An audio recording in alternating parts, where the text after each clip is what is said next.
Hi Pisces, welcome to Higher Source Tarot for your February 2022 tarot reading. This is a reading for all Pisces, Sun, Moon, Rising, and Venus. Thanks to everyone for your support. I send you love and positive energy every single day. And if you're new here, welcome to you. I post new readings every Friday, then again on Monday. So if a reading doesn't resonate, you can come back in a couple of days and watch a new reading. Fridays are always a general reading. Mondays are different every week. So one week it might be a love reading. This week will be a Celtic Cross, a more detailed reading. And if you like tarot and you like the channel, I'd love to invite you to subscribe to Higher Source Tarot. All right, what advice? Whoops, I had a jumper. We're going to keep this out. Advice do you have for Pisces, Sun, Moon, Rising, and Venus? What does Pisces need to know, please, for the best and highest good of all concerned? Messages for Pisces, please. All right, so we had the Queen of Cups jump out. That's lovely to see. And we'll take two more for clarifiers. And so your current situation, you've got the Star. The immediate influence is the Ten of Wands, and your subconscious here, we've got the Page of Swords. In the distant past, you have the Sun. You've got the King of Cups in more recent past. The Lovers is coming towards you. The Hermit represents you. The Ace of Wands is the person or situation you're attracting. You've got Death in your hopes and fears. The Queen of Swords in the outcome.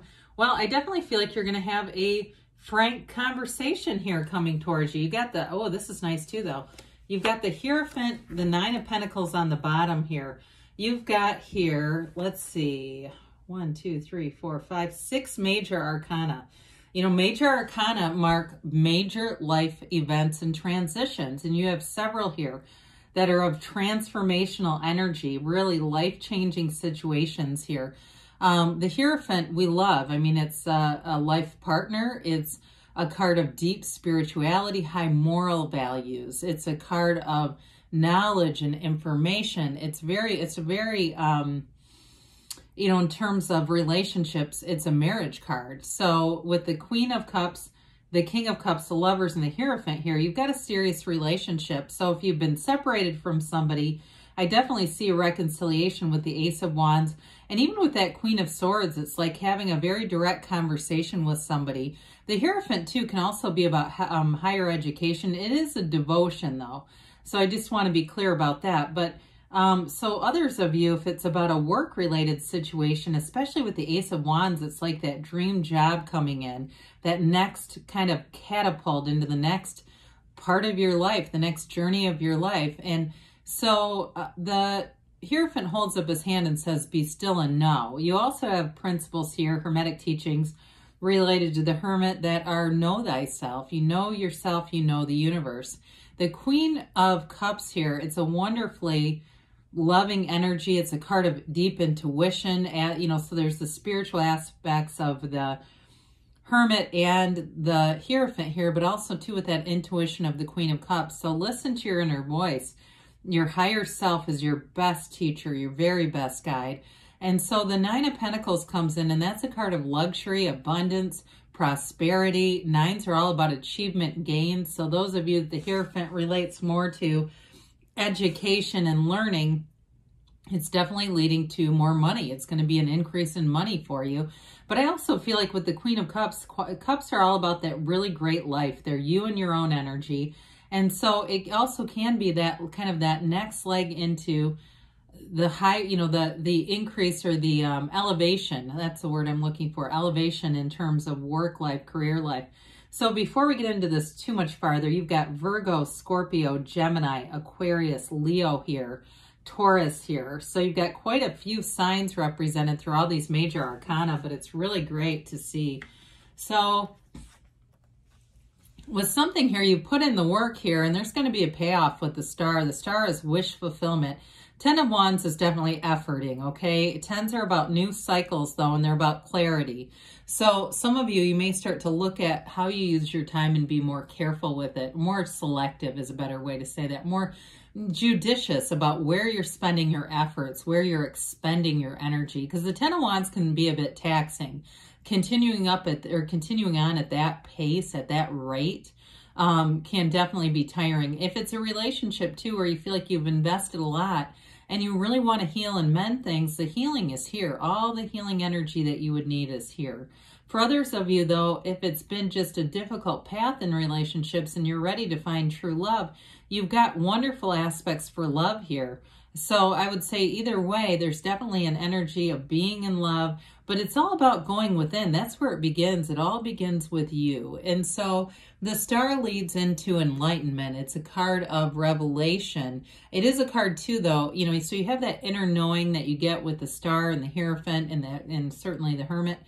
But you also, with this, it's a card of meditation, so quieting the mind, being very focused on source energy, seeing things through the eyes of source, and it brings the complete freedom that you see. Whenever you have these unclothed characters in the cards, you have 3 of them here, it's like a new freedom and a new happiness are on the way. We love to see the star. I mean, there's no downside to this reading. So with the Page of Swords here, this is in your subconscious. Some of you may be a bit guarded around your heart area, or a bit protective of how, you know, how you enter relationships, maybe not so impulsively. He is, you know, he's also the internet spy. So some of you may be very prone to doing research and have a real belief system around that you need to kind of vet people, check them out. You know, and that may come from very good reason too. But the more you have this embedded, the more you're going to attract a situation where you feel the need to. And sometimes it can cause you to attract situations where you actually do need to. So we got to be a little cautious with that being in the placement that it's in. It may be wise as you're, you know, meditating to really tune into some of the archangels. You've got Raphael in the reading, but of course, Archangel Michael is another one. Just to ask for that protection and guidance as you go through the world, as you're on this earth school. So we love the sun. The sun, of course, is gains, it's riches, it's high vibrational energy, it's victory and success. So if you met somebody, you know, if the relationship is already going, you've already met someone, there's definitely, as you move forward with this, an energy of a continued partnership, a relationship that runs the distance and that is very trustworthy, especially with the Hierophant being here. So if this was already started, it's on the right path. But the sun is like that dawn of a new day that brings in everything you've asked for. It is synergy too. And so when you're in this energy, you will find that the people you just aren't in sync with, you won't keep working on it. So some of you may have kind of let go of some people or put some distance there. That's okay too. That just weren't in the same vibrational frequency. It's something about it that you just won't keep trying to force the connection. This is like a match. You know, we get what we are. Everyone matches us. They don't take advantage of us as much as sometimes it feels like they are. They're just a match. And this is that high level of energy. So it's success and victory. And those of you that the Hierophant represents some kind of education, higher education, this may also be that marker of completing that, feeling successful, feeling those doors open, doors that you knew would be available have now blown wide open in this energy. Excuse me. So the King of Cups is here. And again, if you've met somebody, this is somebody you can really trust. I actually kind of like that Page of Swords now that I look at it. Well, I like the cards around it because this is like the kind of energy where you can be completely transparent with somebody. If you've met them recently, like I said, or even if you've had a breakup with somebody, or if they're just, you know, either way, there's a partner here. This is the kind of love that's very mature. Kings and queens are mastery of the suit. They're mastery of love. Their mastery of creativity, fertility, and that really great life. It is an emotional energy, but it's not out of control. It's like that emotional maturity. It's in terms of your own development too. It's investing in yourself. It's personal development, self-development. So you may find that you're more unconditional as you go through life in this kind of energy. He's not easy to rock emotionally, and it's not that he's stoic. It's that he's just very stable. So it's being in stable relationships and love that grows and that flourishes. It's the kind of love that people dream of, really. It's being in alignment, meeting the exact person who's a match. Speaking of which, you've got it again here.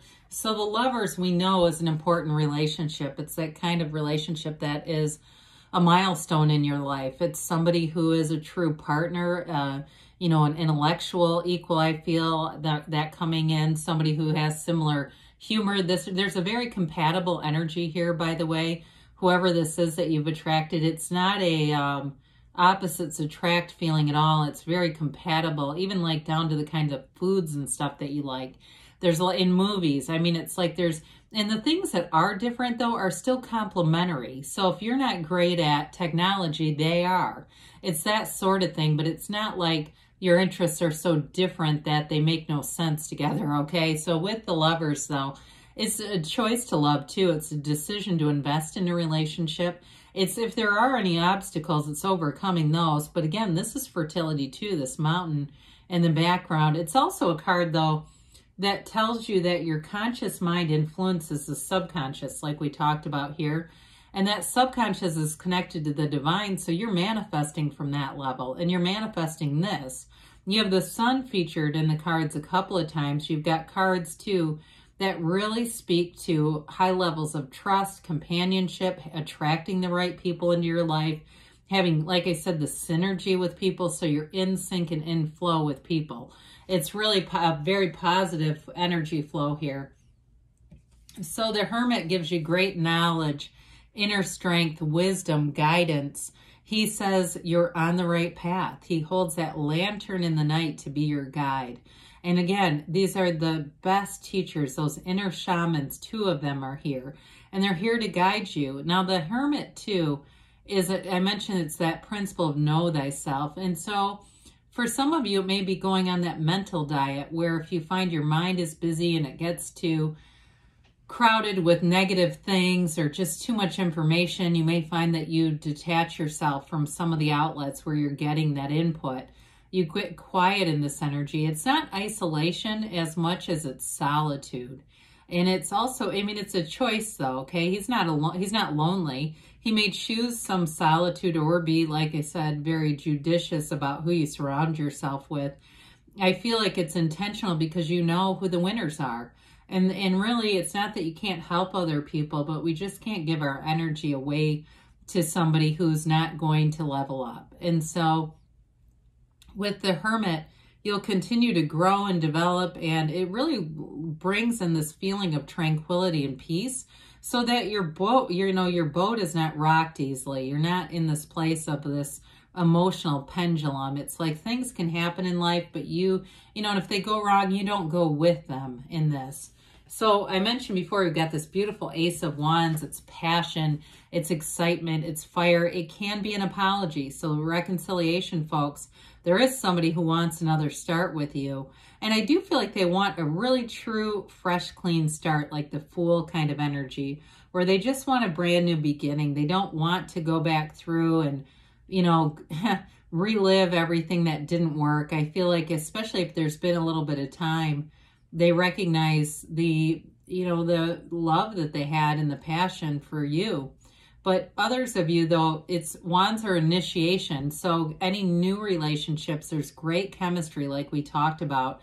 And there's a real energetic connection here. Like you can complete each other's sentences, or you simultaneously text, or you show up at the same places at the same time without realizing you're going to be there. It's an energetic connection. And so you keep drawing one another into your energy fields again and again and again. Now, in terms of work, Wands are wonderful energy for career expansion. They're the go-getters energy. They're upwardly mobile. So I know we've talked a lot about love because it's such a predominant part of this reading. But this can also be, too, making gains at work. We mentioned the sun is gains and riches, and this will continue that energy and move it forward. So your hopes and fears, we got the Death card. I feel like you're looking for transformation. You want this year to be a transformational one where you move forward, and you're going to do just that, because in the Death card, you let go of all the old stuff. You let go of the wreckage of the past, and you move forward in truth and dignity and honesty, and you move towards what you want. It's not so much about moving away from what you don't want, is moving into what your heart really desires. And so then with the Queen of Swords, we did talk a little bit about this. It's mental clarity. She's got a quick wit. And she's a very great, wonderful communicator. So anything that you need to do, if you're negotiating deals, if there's some kind of important conversation at work, this goes great. This is a kind of energy where things are to the point. They're not overdone, but they make sense. Everybody gets it, and we just move forward. And so any extra stuff that's just not serving you, this is the energy where it'll be done. You know, and it's not a loss, okay? Because there's definitely a lot of energy here that points towards that momentum and building of energy and partnerships in your life. So I do feel like she just kind of pushes things forward, because we do have kind of a flowery reading, I guess, even though the major arcana are great to see.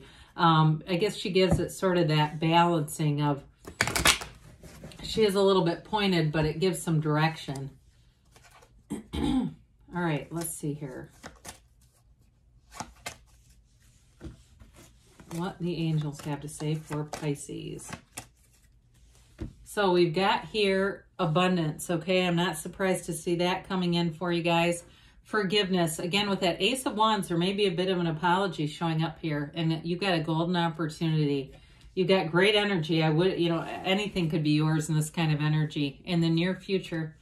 And then they have to say, don't stop. You're on the right path, Pisces. I love you, and I'll be back again soon.